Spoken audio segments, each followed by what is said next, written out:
So, discount foods. Punta tayo. Ang laki niya.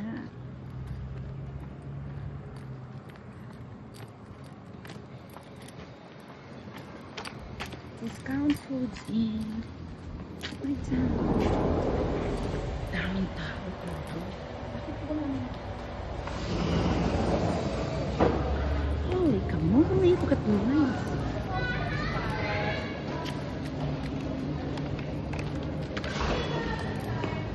So, ito yung mga tinda nila. Imagine, ito yung mga expired na, but you can still eat them. Look at the price. 99 cents, 49 cents,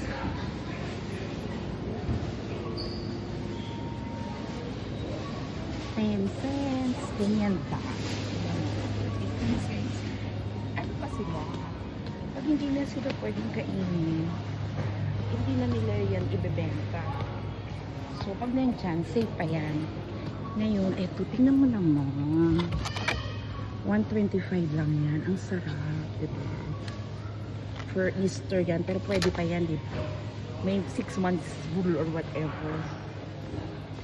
Tingnan natin. Asan na yung aking paborito? Tsaka ng asawa ko. Wala na. There. Paborito. Ano to ay? 74 cents lang. Ang sarap-sarap. So, this is the discount store, food store dito sa lugar namin. Tingnan mo, 199 Hershey's. Ganyan ba? Ano? Oh, I don't like that. Ganyan. Tingnan mo ang mura. Half the price ng regular store. Teka, gusto ng anak ko.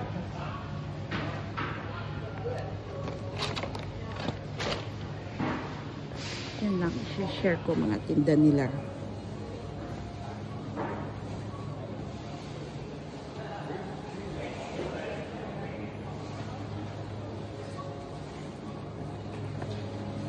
Ang daming tao.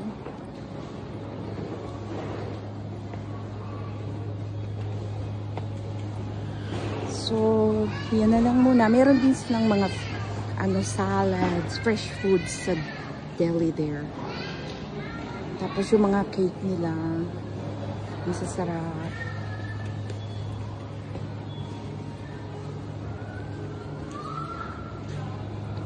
Oh, I need a trash bag.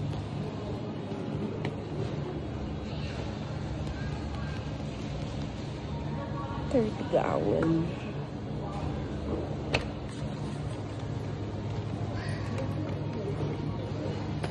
Hayap.